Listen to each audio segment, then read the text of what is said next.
Hi, everyone. Welcome back to Burning the Couch with Pim and Micaela. This is going to be another special of ours, and this week's topic is going to be on Black Lives Matter. Uh, we were talking about, doing these specials and talking about relevant things that are going on in current events. Obviously, the Black Lives Matter movement is not something that's necessarily new. However, there have been so many things that have kind of raised our attention um, within our country. And it was something that we just felt like we couldn't not have an episode on or a special Right.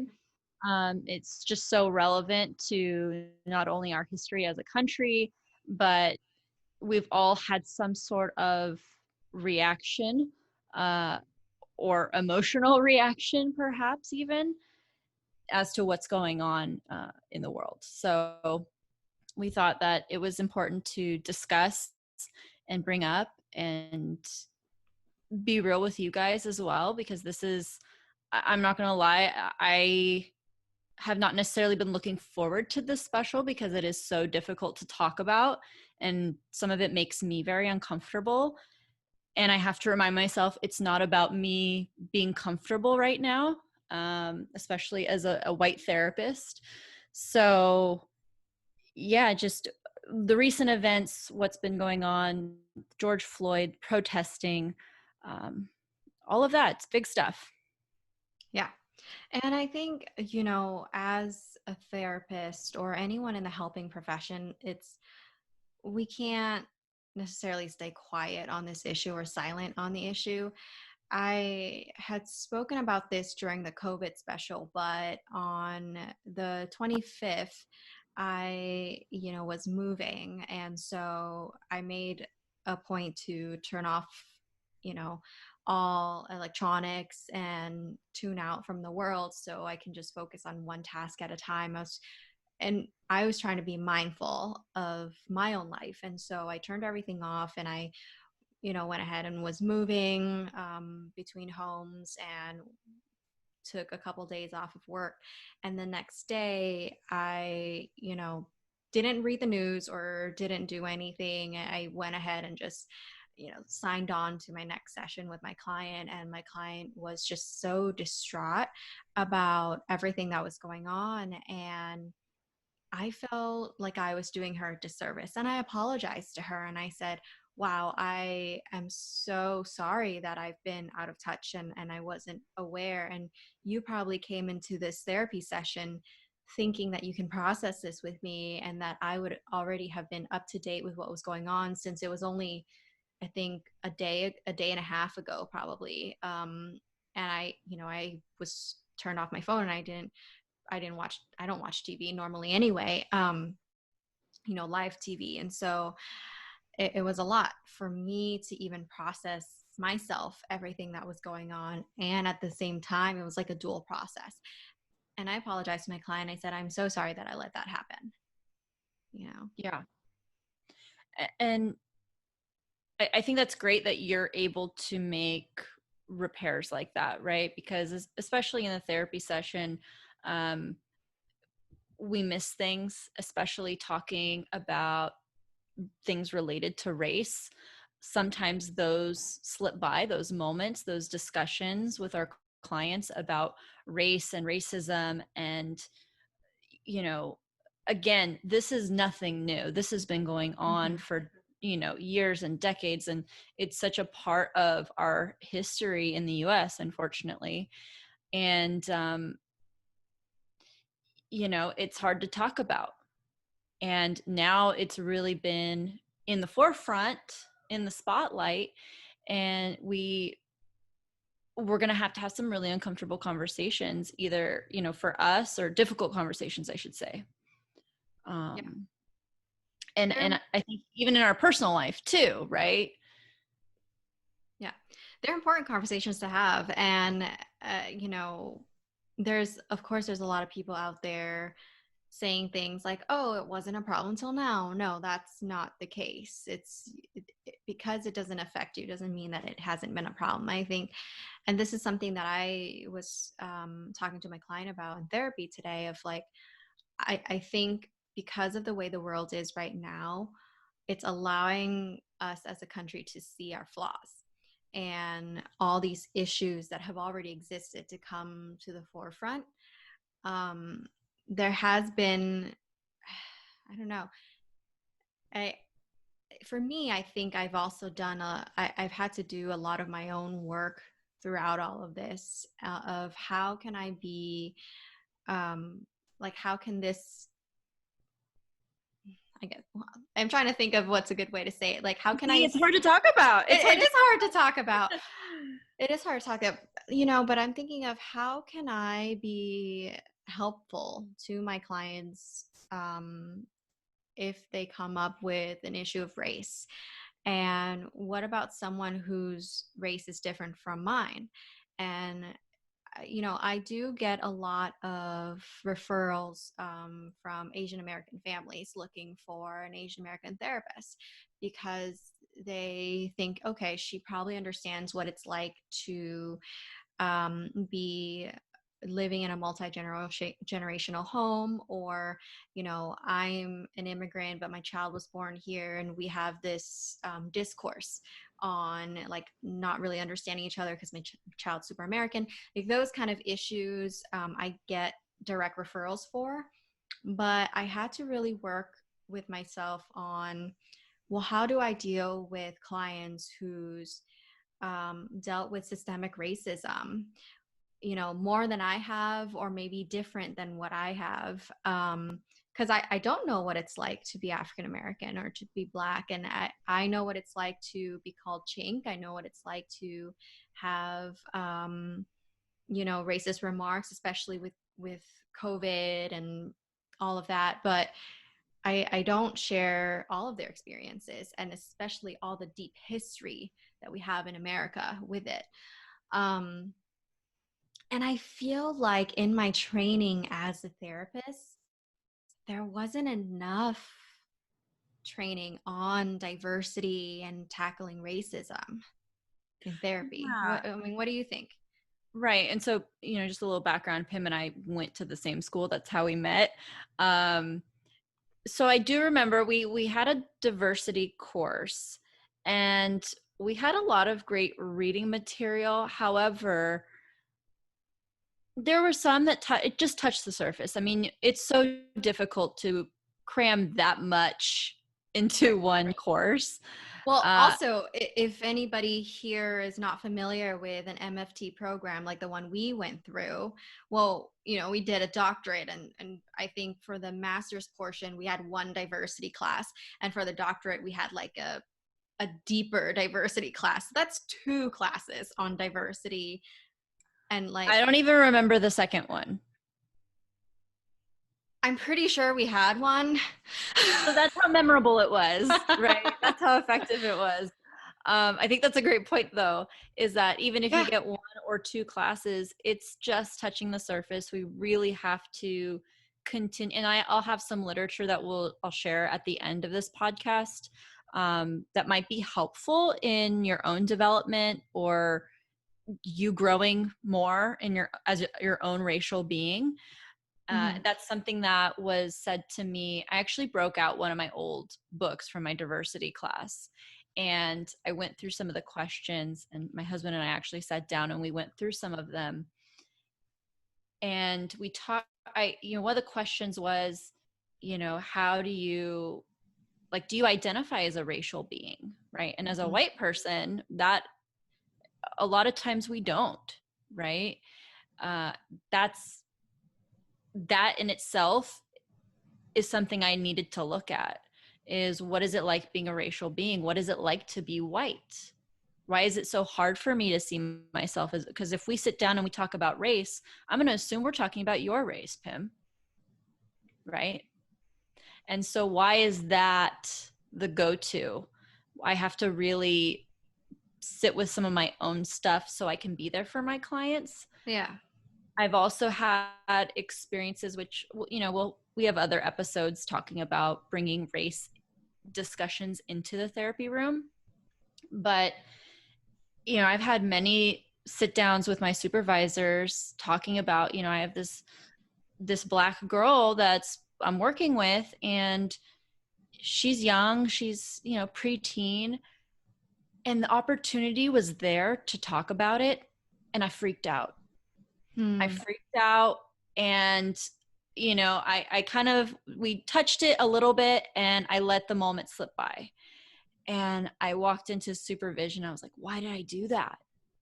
Yeah. Why, what was coming up for me? What was so uncomfortable for me to be there and sit and just listen, and create a safe place for my client.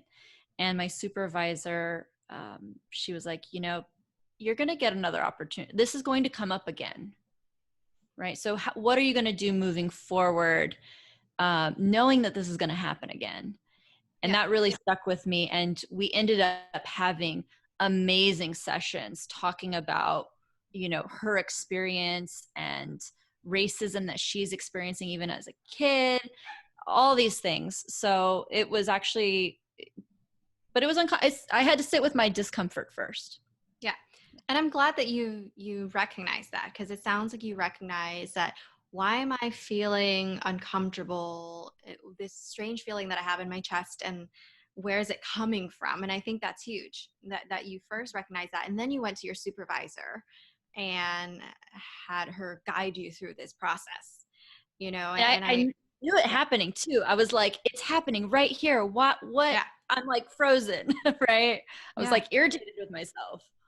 yeah.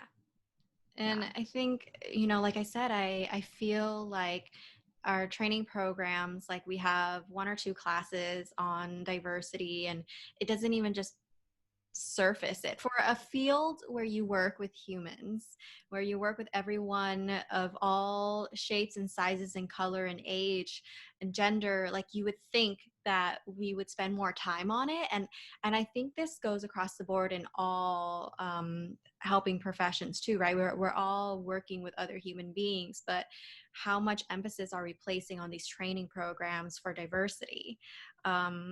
Does one class or two classes really suffice, and how deep do we go? I do remember what was helpful in our training program was doing, um, like, we did a privilege walk and a poverty simulation. I think like those things are really helpful, and I wish we did even more than that. Yeah. If I can recall, I we had a really great diversity professor, you and I, and I really love her. And my project was on homelessness, and I, so we each had to kind of go and speak with someone from that population, and then write a report about it and do a presentation. So my colleague and I, we chose homelessness, and we went to downtown, and we volunteered to help the homeless, and with the food and all of that, and other items. And I was put in a situation where I did feel uncomfortable, and particularly homeless Black men. And this is me getting vulnerable and talking about, what comes up for me and stereotypes and whatnot. And I didn't know why I was being so uncomfortable when they weren't doing anything to me. They literally were getting up in line, and like, I was giving whatever. But um, then we went to class, and then we had to write this project. We had to do a presentation. And our professor, she's African American, and she's worked with the homeless population, and especially um, folks who have been in the prison system and whatnot. And I stood in front of the class, and I told I think you were in a different section, you're in mine. And I told everyone that I had this uncomfortable feeling, like I was almost afraid for my safety. And instead of shaming me, she said, thank you for being vulnerable and sharing that, because that's important to talk about. Why did these feelings come up for you? What were you taught as a child about, about Black people? What were you taught as a child about homeless people? What were you told to do? What messages did you get about the world that created this uncomfortable feeling for you and feeling unsafe for you. Um, because it takes, I don't think anyone, and I felt terrible, because I can see everybody's faces in the class looking at me like, oh my God, like, should you really say that? But this was the whole like the point of the exercise. The point is to find out where these stereotypes are coming from, and why are you feeling the way you feel, and how do we tackle it? How do we work on being anti-racist? And I had a very deep discussion afterwards with the professor of like, yeah, I I was taught to walk on the other side of the street if I saw a Black person coming my way when I was in elementary school. I was taught, back when I was working in high school, like at a clothing store. Whenever a Black person came into the store, I was taught to follow them, to make sure they don't steal anything. Right. And at the time, I mean, I was young. I wasn't taught about what all of these stereotypes and things can mean. But as an adult, going through that class, going through this process, I was like, oh my God, I'm a shitty fucking person for thinking this way. And I'm Right. so grateful for having that experience, because since then I've been able to work on, you know, breaking down these ideas that I've had without even realizing it. Things I get from the media, things I get from my family or otherwise. Like very like subtle moments that we've learned, and there've been even I can't remember what it's called, but there've been videos where teachers have done little studies with their classes, and they can see that being treating other people differently, and racism and things like that are learned. I think the study they did, Mm-hmm. they treated like blue-eyed people versus brown-eyed people differently, Yep. and it took like one day, and the kids were treating the blue-eyed people different than the Yeah, brown-eyed people. it is. And it was just subtle things, right?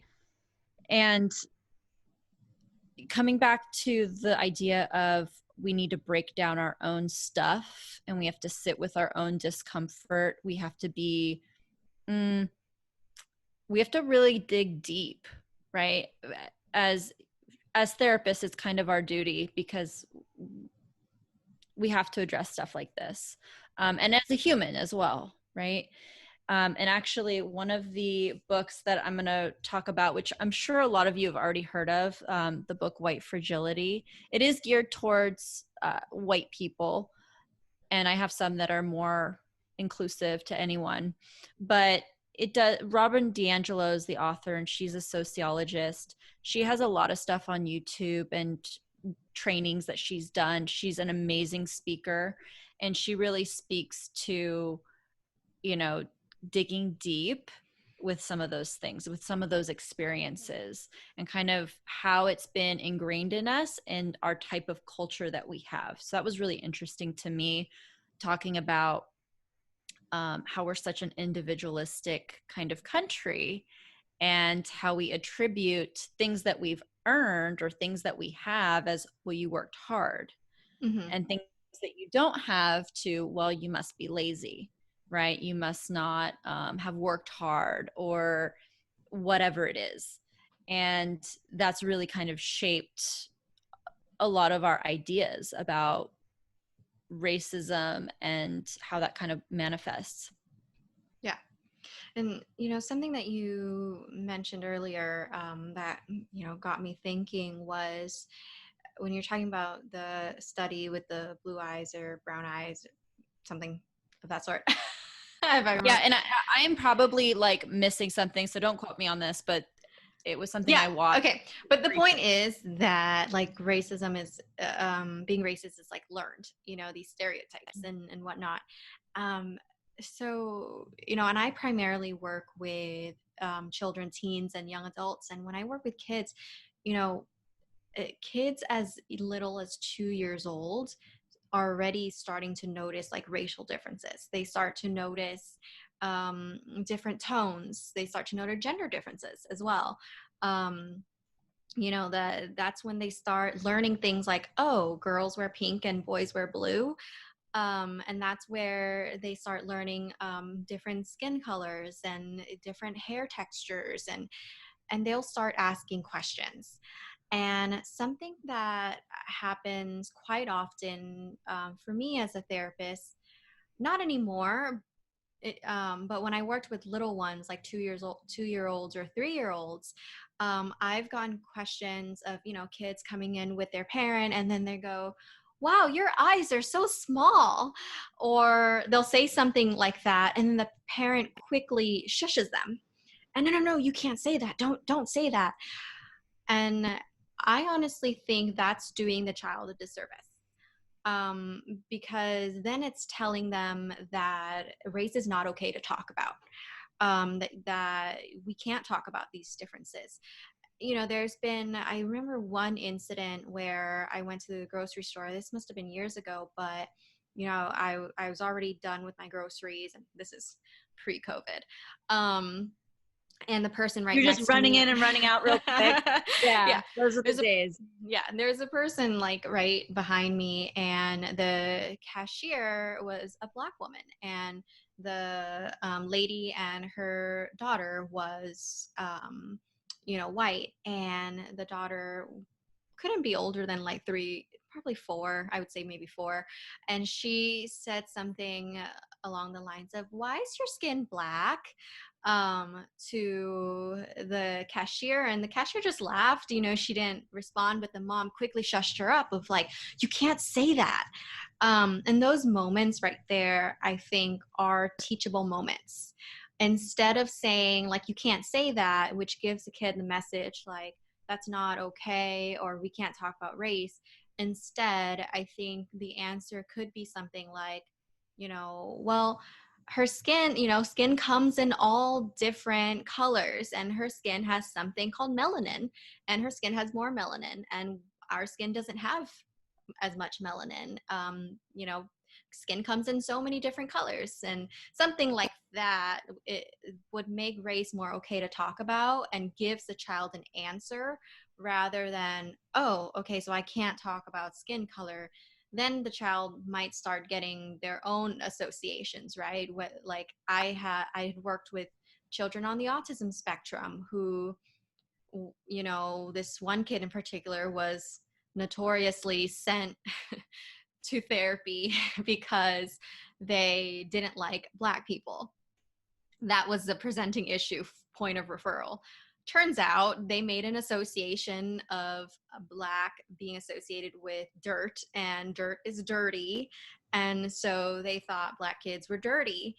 And they, we had, after several sessions, they're like, oh, okay, I guess it makes sense. It's just the different skin color. And it was just never talked about in their family, and school freaked out about it and didn't know what to do, because he had said something like, I don't sit with Black people during lunch, or like, you can't be near my food, or something like that. And so the schools freaked out and was like, oh, go to therapy, go to therapy, go to therapy. and Yeah. and And that's the yeah, fact that everyone's so uncomfortable talking about it or bringing it up or explaining it, uh, is something that it's just reinforcing like this is bad. We don't talk about it. It's taboo. We don't exactly. talk about it. And I think that is one of the messages in the White Fragility book is, you know, when we talk about race, it's this thing that comes up where I have to prove that I'm not racist, right? I Yes. have to prove that, don't say anything about our eyes because then we'll look racist. Yeah. You know what I mean? And I'm just making an assumption of Right. that situation. But Yeah. that could easily very well be the case of, oh, we have to prove that we're not racist. And that it's like a moral character, deficit or something. Right. And honest, and it's not like explicit, right? And we have to, instead of taking that as an offense, like you're attacking my character if I do something that is inappropriate or racist or, offensive to you, right? Instead of me saying, no, I'm not racist, I'm not racist, it's saying, oh my gosh, like, I'm unaware. I'm going to say things, and I may have already said them in this podcast Mm-hmm. that maybe have offended somebody. And that is obviously not my intention. Yeah. However, I need to be open to that feedback, Right. right? I need to be open to that feedback so I can change my behavior, so I can make repair. So I can say, oh my gosh, I'm so sorry. I didn't even realize. And that's, my Right. privilege coming, right? And Yeah. how can I not do this moving forward? Right. Yeah. And so that part is the part that a lot of people struggle with Yeah. is we're all doing stuff that's racist. All We of are. us. We are. And I'm Right. glad that you said that, because as a society, I think we are a little too afraid to do things because of cancel culture. And this comes up a lot in pop culture, like so and so is canceled, or so and so did something wrong, so they're canceled. We won't buy their products anymore, or whatnot. Yes, there are real offenses that are, will strike a chord with somebody, and you will be like, okay, I'm not supporting this one public figure anymore. But we should be a society, I think, where we allow people to learn from their mistakes, and we allow them to progress and learn from their mistakes and fix their mistakes. Because we're human, and that's the part about being human, is we are going to say the wrong things. We are going to offend somebody without intending to. We probably have already in this podcast. Who knows? Maybe we have a listener or two out there that turned off the podcast at this point already, before they got We're going to to. get it in the comments. We're going to get it in the comments. But the point being is, if we don't allow space for people to come back and reach out and say they're wrong and learn from it, then we're never going to get better. Is where I'm coming from. And this isn't, before you go in the comments and say something, like, this isn't about like forgiveness or anything like that to people who have really wrong offenses or whatnot, but I'm talking about moments where someone, yeah, may have accidentally said like, oh, why are your eyes so small? Or someone has said to me, oh, your hair is so short, you must like girls, or something like that, back when I had a pixie cut. Instead of taking those moments and holding a grudge on those people who have said those things, it's more of a learning experience, and it's a teachable moment. And it's like, you know what, I'm going to give them the benefit of the doubt, and I'm going to educate them, and hopefully, we can be a better world from it. Right. And having those conversations in our personal life with our friends, with our family. I've had a good amount of really uncomfortable conversations with some people in my Yeah. family, and calling out like, that's not okay to say. Yeah. um and I've gotten the defensive, like, oh my gosh, I'm not racist response, and just kind of normalizing, like, hey, no, it's not, It's I'm not saying you're a okay. bad person, I'm just, Exactly. and I think another thing too, because obviously we're speaking from our experience, which is one of privilege. But for those in the helping profession who identify as African American, or who are Black or people of color, and this time with all of the protesting going on and the current events, I really have to speak to, you're holding so much for so many people, and you have so much going on in your life, and it's okay if you can't hold everything for everybody right now, especially Yeah. if you're in the helping profession as a therapist. um that I can't imagine. And so I think it's really important just to acknowledge, like, we're obviously speaking from our perspective and our own experience with what's going on, and it doesn't even scratch the surface, Right. right? Yeah. So just for those of you that are listening, who are part of that community, we're with you. and we want to be allies as best we can. Micaela, since you're on that topic, I wonder if you had something to say about compassion fatigue and all of this. As far as for me personally, or for just in general, And or I think in general, especially people of color or Black or African American therapists or those in the helping profession, and like, yeah, they're holding space for everybody and feeling, I can assume that there's going to be a lot of compassion fatigue. yeah, I mean, I'm exhausted and I'm not seeing clients at the moment. I'm not doing any clinical work at this instant, but you know, I've go through waves where I get so overwhelmed. And again, like I have a very small piece to the puzzle that I can comprehend and understand. Um, and it's overwhelming. And, you know, I would say that when I first got into this field, I experienced white guilt. Mm-hmm. I don't necessarily have white guilt now. However, emotionally, I am getting, we're doing, and my husband and I, we've done a lot of work around Black Lives Matter and supporting it, and trying to be allies, trying to educate ourselves. And it's good that we're doing this, Mm-hmm. but it is tiring. It is exhausting, and that, you know, I almost feel bad saying that. Yeah. Um, I feel bad even just saying that. I don't want to minimize anyone's experience.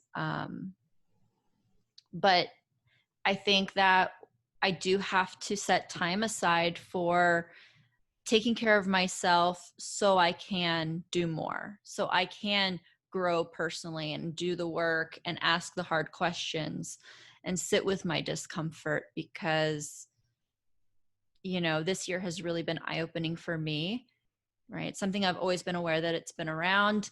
And again, this year, 2020, the world is in the spotlight.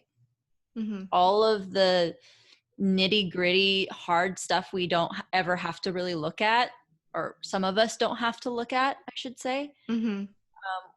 We're looking now. Yeah. Yeah. And I'm glad that you mentioned the guilt piece, because I think that's big. A lot of therapists or those in helping professions, we feel guilty when, and we often feel like we're not doing enough.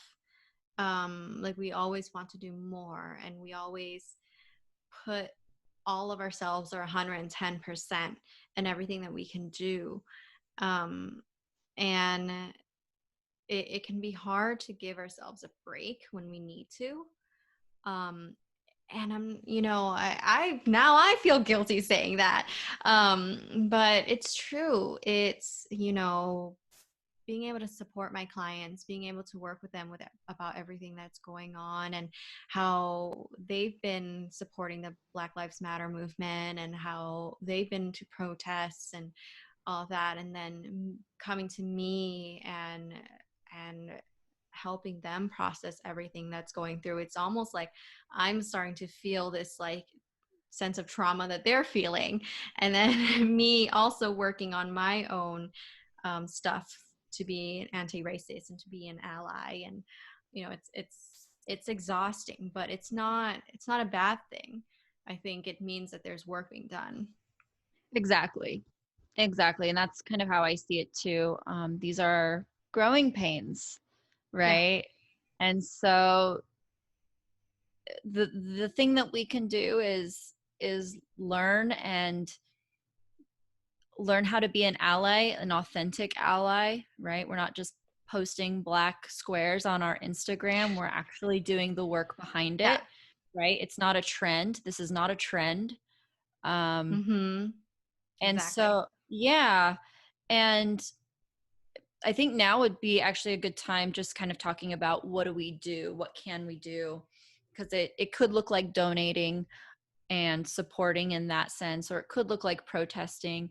But I know for me, I personally, I really wanted to protest, but I couldn't because of my grandma. I see her every week, so she's high risk. But we've done a lot of literature and reading and things like that. So there's a Mm-hmm. couple of things that I came across, and I'll show you guys Yeah. what. We'll put a link down below as well. All of these things can be found on Amazon. I believe some of them are on Kindle, and I'm not sure about Audible though. Yeah. So Let's share some with our yes, viewers and listeners. yeah, and so some of you may have already heard of these because they have kind of gotten some attention recently. And the first one is the one I spoke about. It's White Fragility by Robin DiAngelo. And it's why is it so hard for people to talk about racism? Again, this is a white author speaking. This is really geared towards, I think anyone could benefit from reading this. However, it does kind of explain like the white experience, a lot of like the sociological stuff that's happening within our country. uh she's great. She's got a lot of stuff on YouTube as well. She's freaking smart. I really like hearing her speak, and she's very authentic herself. She talks about, times she's messed up, and you know so this is actually a really really awesome one. Pretty much everyone in my family's getting this for Christmas. um, Nice. this is what they're getting. Highly recommend. Yeah, this is awesome. Another one that I actually haven't read yet. I just got this in the mail, but I've heard a lot of good things. It's also a New York Times bestseller, and this is How to Be Anti-Racist by Abram X. Kendi. And he is a history teacher, I believe. And what else is he? He's done a lot of like anti-racist research and things like that. But this one I have not even really looked through it yet. However, I've heard amazing things about this particular book. I wanted to get a book by a Black author as well. So this is something to check out. And lastly, this is something I think would be really helpful for literally anyone. This could also give you ideas of how to maybe talk about race or explore race related topics with clients too, and as well as yourself. So this is the Racial Healing Handbook, and it's by Annalise Singh. Actually, Daryl Sue does the afterword on it, which he wrote one of our uh, textbooks for one of our classes.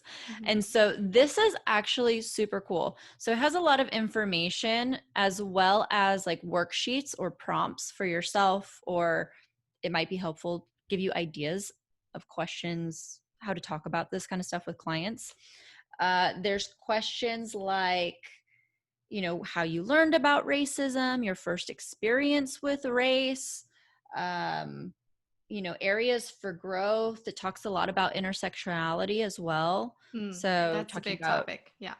yeah, so I think that was really awesome. It touches on, gender, sexual orientation, um, all of those kinds of things. And so there's actual, you know, blank pages that you can kind of fill out.